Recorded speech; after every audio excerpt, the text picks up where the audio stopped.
Military aircraft aim to push the boundaries in one area or another, whether that's speed, maneuverability, advanced weapons and avionics, or carrying capacity. The race to be at the cutting edge of jet technology can leave many aircraft quickly abandoned as its contemporaries soon become its successors. For a fighter to withstand the test of time, it needs to be reliable, cost-effective, easy to fly, and powerful. It needs to be produced in quantities to satisfy all customers, and it needs to make its mark on the world.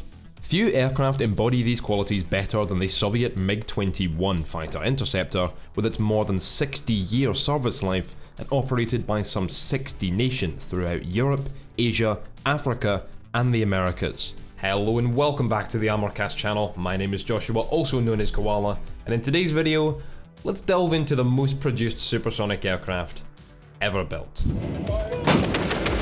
Mark 2. Today's video uses footage from the online military action game War Thunder. Play the MiG-21 along with over 1,500 other military vehicles on land, in the air, and at sea. From the First World War to the modern day, download and play for free at the link below.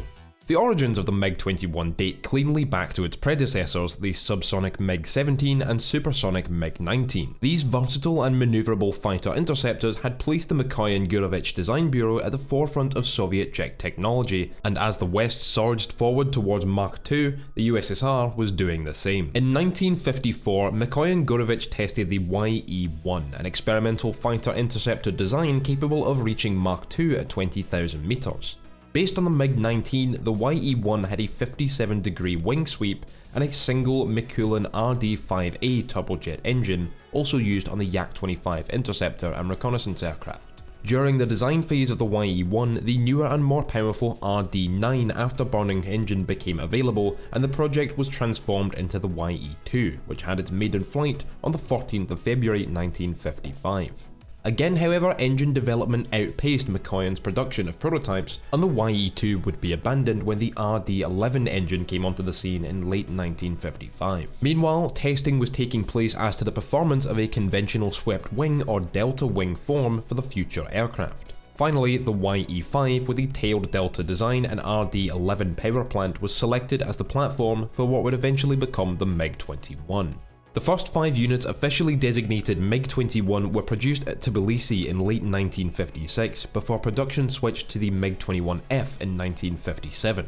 Uprated with the R11F-300 turbojet, the MiG-21F was capable of reaching Mach 2.1 at altitude and was armed with two 30mm cannons with 120 rounds of ammunition. The aircraft was fitted with a ranging radar housed in the signature cone-shaped air intake splitter, and the single-seat cockpit, which hinged open from the front, was renowned for good rearward visibility. During this time, the West struggled to obtain information on the newly produced aircraft, with various sources depicting it as a variant of Sukhoi's Su-9, known to NATO as fishpod. It is from this confusion that the name fishbed was selected, and famously hated by the Soviet Union, replacing the NATO designation faceplate, which had been assigned to the YE-2 prototype. The MiG-21F would become the first production series model, flying for the first time with the Soviet Air Force in 1959. Primarily useful for ground-controlled intercept missions, the jet achieved an exceptional climb rate and would go on to set a world speed record in 1961, although its delta wing design caused significant energy loss in a turn, and the poor positioning of its internal fuel tanks created significant instability in level flight. This issue forced the pilots to retain a relatively large amount of fuel for landing, reducing the already short range of the aircraft, and this could even lead to engine shutdowns in high-G maneuvers. Nonetheless, the MiG-21F proved a well-made and reliable interceptor, which could also out-dogfight previous interceptor types like the Su-7 or Su-9, as well as the US Air Force's F-104 Starfighter.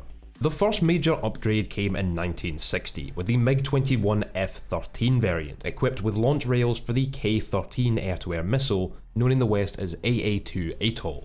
The F-13 lost one of the 30mm cannons, but upgraded the gun sight and ranging radar, and somewhat addressed the issue of instability due to fuel storage with the ability to carry an external fuel tank on a centerline hardpoint. This would be the first fishbed to be produced in large numbers, seeing service in the air forces of many countries, such as Hungary, which received 12 of the type in 1961, or the Indian Air Force, which received 8 Mig-21F-13s in 1963 and would go on to become the most major user of the MiG-21. Almost all countries of the Eastern Bloc would use the Mig-21F-13, and it was this model that would also be produced by China as the Chengdu J7. Often incorrectly stated as a license-produced version, the J7 was actually built illegally, reverse-engineered from initial models sent by the Soviet Union to the People's Republic of China in 1961, before relations between the two nations soured. Upgraded in tandem with the Soviet MiGs, the J7, export designation F7, would go on to be produced until 2013, with many modernization packages blending Eastern and Western technology, such as the use of French or American air-to-air missiles and radar systems. It was in Vietnam, however, that the MiG-21 would first see combat, with some 30 MiG-21F-13s delivered to North Vietnam in 1965 and 1966. These aircraft, guided by ground control radar stations, were used primarily to intercept American F-105 Thunder Chiefs during the Vietnam War, and inflicted heavy losses on the sluggish fighter bombers, which could neither outrun nor outfight the North Vietnamese MiGs.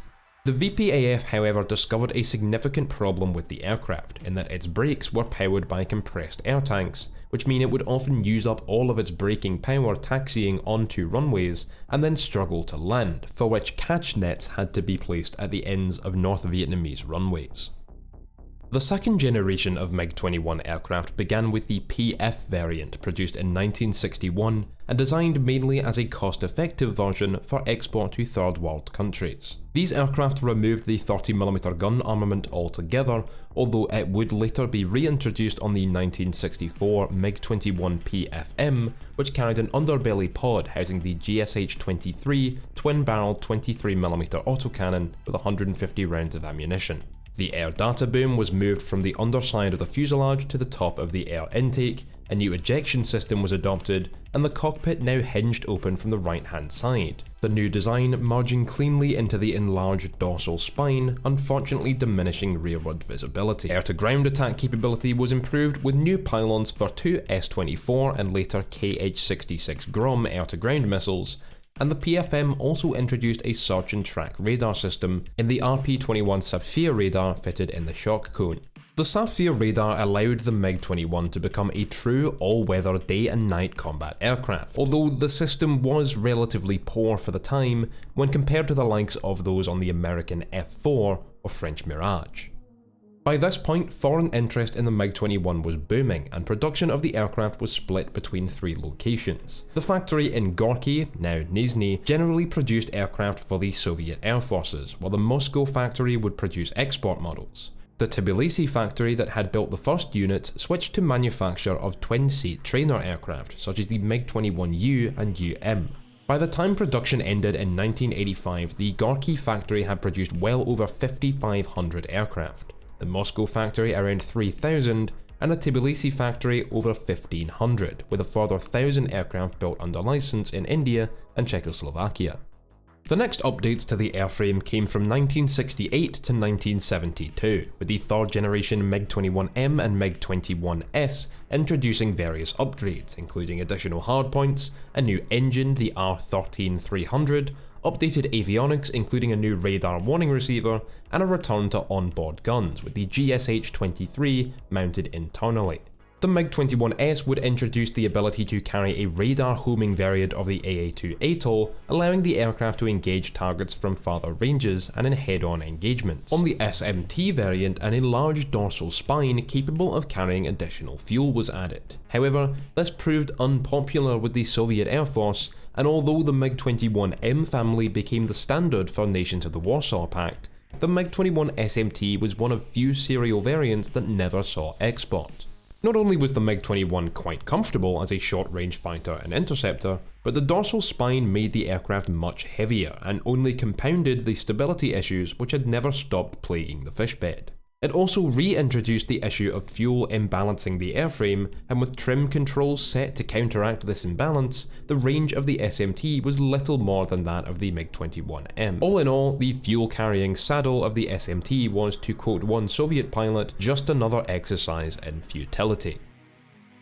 The quintessential variant of the MiG-21, however, came in July 1972 with the MiG-21 BIS, which would become the single most produced variant, comprising well over 20% of all MiG-21s built. These models were fitted with the new, much more powerful Tumansky R25-300 engine, which offered a full 10% thrust advantage over the R13 on its first stage afterburner. The new second stage burner of the R25 engine brought the thrust to weight ratio of the aircraft all the way up to around 1:1, although it couldn't be used for more than a couple of minutes without damaging the engine. This made the MiG-21 a true third-generation fighter aircraft, with the ability to keep pace with even F-16s in climb rate and acceleration. The MiG-21 BIS could carry additional missiles, including up to 6 of the new Molniya R-60 or R-60M infrared air-to-air missiles mounted on new APU-60 rails. The radar was likewise upgraded, increasing its capability and reliability, although it was still known to be near useless at any more than 20 km range, and the Soviet MiG-21s would never be capable of beyond visual range engagement. Flare and chaff dispenser pods were added, and a range of avionics improvements made the MiG-21 BIS a fearsome predator, which despite the adoption of the MiG-23, remained the Soviet Air Force's standard fighter aircraft until the 4th generation MiG-29 Fulcrum. Meanwhile, to the east, the Chinese J7 had been continuously upgraded with British avionics and Israeli weapon systems, such as the Lightning pod for ground attack work, and would adopt a new double delta wing design.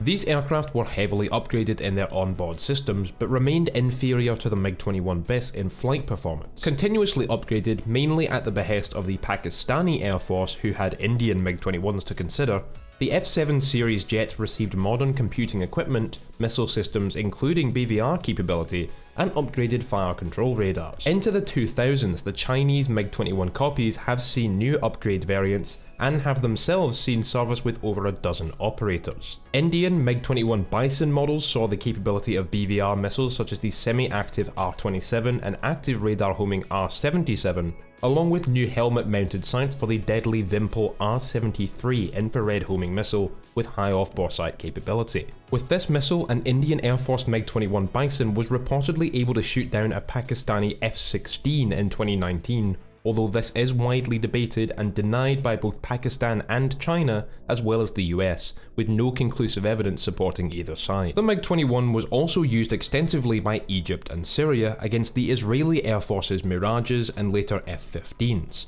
In the 1967 Six-Day War, Israel launched preemptive airstrikes on Arab airfields, destroying most of the nation's fleet of MiG-21s and securing air superiority. These fleets were quickly replaced with newer models, however, and during the 1973 Yom Kippur War, Syria and Egypt downed many Israeli Mirages, Phantoms and Skyhawks, although with devastating losses to their own forces. Syria has the only known MiG-21 aces outside of the Vietnam War. Iraq used the MiG-21 against Iranian F-14 Tomcats throughout the 1980s, although with limited success. The Ogaden War saw Somali MiG-21 MFs face Ethiopian F-5s, and in the Americas, Cuban MiG-21s would take part in wars in Angola, along with multiple defectors even bringing the MiG-21 into the United States. The most modern variant of the MiG-21 is the Romanian Lancer series, upgraded by Israeli contractor Elbit Systems in conjunction with Aerostar of Romania in the late 90s. Outcompeting domestic Russian upgrade proposals such as the MiG-21-93, the Lancer comes in 3 variants, with the Lancer A being a ground attack jet, the Lancer C an air superiority fighter equipped with a pulse Doppler radar borrowed from the F-16, and the Lancer B a twin-seat trainer. The main reason for the MiG-21's attractiveness to so many export customers was its cost effectiveness, availability and reliability. Often known as the AK-47 of the air, the MiG-21's huge production numbers and long production run not only served to make it almost constantly available, with many nations selling their aircraft on to others as they upgraded, but the high supply to demand ratio also made their aircraft cheap, several times cheaper than the US F-4. They were the standard fighter supplied across the nations of the Warsaw Pact, and with upgrades making them capable enough to be pressed into service as multi-role fighters, they could be marketed to fit any nation's needs, effectively a Swiss Army knife of an aircraft. Most nations with the ability to would elect to purchase more advanced multi-role fighters such as the F-16 or MiG-29. However, even many air forces equipped with such aircraft would supplement them with MiG-21s to increase the size of their air force, or relegate them to the role of ground attack, where a loss to ground fire or surface-to-air missile defences doesn't mean the loss of one of the nation's more elite aircraft. The Persian Gulf War saw MiG-21s used as fighter interceptors alongside the MiG-29 Fulcrum, while the Yugoslav wars of the 90s, along with the Libyan and Syrian civil wars, see the fishbed used as a ground attack platform to this day, with Libyan National Army MiGs engaged over Mitiga Airport in the capital of Tripoli in April of 2019. The lack of advanced avionics of the MiG-21 also makes them easy to learn and simple to fly and maintain, and the availability of spare parts makes them an easy task for mechanics. The short range is offset by the aircraft's ability to be serviced from poorly prepared dirt airstrips, and although subpar in all aspects when compared to more modern fighters, the fact that the fishbed can incorporate interception, air superiority, ground attack, and even reconnaissance work, all for a tenth of the price of a second-hand F-16, makes them an easy pick for any third world nation, or one struggling from economic issues, external threats, or civil wars. Unfortunately for the aircraft, the fact that it has been used to such a large degree into such modern times and in roles it was not designed for, has resulted in its having a high accident rate, with many pilots being killed and even more aircraft lost to ground fire, mechanical faults, more capable enemy fighters, or even friendly forces due to the lack of reliable IFF equipment. Many air forces using the MiG-21 were not privy to training by the Soviet Union's experienced pilots like the VPAF or Indian Air Force were, resulting in many accidents, and the Indian Air Force, while speaking praise of their newest Bison upgrades, call the MiG-21 platform a flying coffin. Although highly manoeuvrable for its time, allowing the MiG-21 to frequently out-dogfight F-4s in Vietnam, although later in the conflict they would shy away from direct fights with Phantoms. The advent of better engines and fly-by-wire controls has rendered the MiG-21 quite the sluggish turn fighter when compared to 4th generation aircraft like the Flanker, Mirage 2000, F-15 Eagle, or F-18 Hornet. The MiG-21 belongs to the doctrine that perfect is the enemy of good enough, and although never what you could call the most advanced fighter even the day it rolled off the production lines, was feared and respected by the nations who faced it, with US Colonel Robin Olds stating, "The way we fought in that war, if I'd have been flying a MiG-21, I'd have shot down 50 of us." These days, however, the only real use of the MiG-21 is for its limited ground attack capability in asymmetric warfare situations, where the enemy have very limited or no air power at all. Now completely out of serial production, spare parts are soon to become a rarity, meaning that although the MiG-21 is sure to continue selling to nations without large economies to purchase fleets of more advanced jets, its days, even as a budget fighter, are numbered. Well lads, that is all for today's video. I sincerely hope you have enjoyed, and that if you did, you leave a like and a comment. Make sure to tell me your thoughts on this aircraft and this video in the comment section below, as well as subscribing for more new military content every single week. I am a huge fan of the MiG-21 and it's got such a rich history, so this video was an absolute blast to make. Be sure to check out War Thunder at the link in the video description, and head over to my other channel where we cover the game regularly. I definitely enjoy the fishbed there too. If you would like to support this channel, then I would hugely appreciate you checking out our Patreon, where you can gain access to unique rewards such as our exclusive Discord server, early access to videos, and much more. Before we go, I just want to announce the winner of our end of 2020 giveaway, ThunderBen21. Please message me on the back end of my channel to claim your prize, and to everyone else, thank you for watching, stay safe, and I'll catch you lads on the battlefield. In War Thunder, the MiG-21 PFM is most definitely an interceptor aircraft, more analogous to the Lightning F6 and early F-104 starfighters than the 3rd generation MiG-21s like the MF or BIS and other top-tier fighter aircraft. As such, it is a poor dogfighter, carries limited armament and ammo stores, and lacks the more advanced weaponry familiar to most MiG-21 players.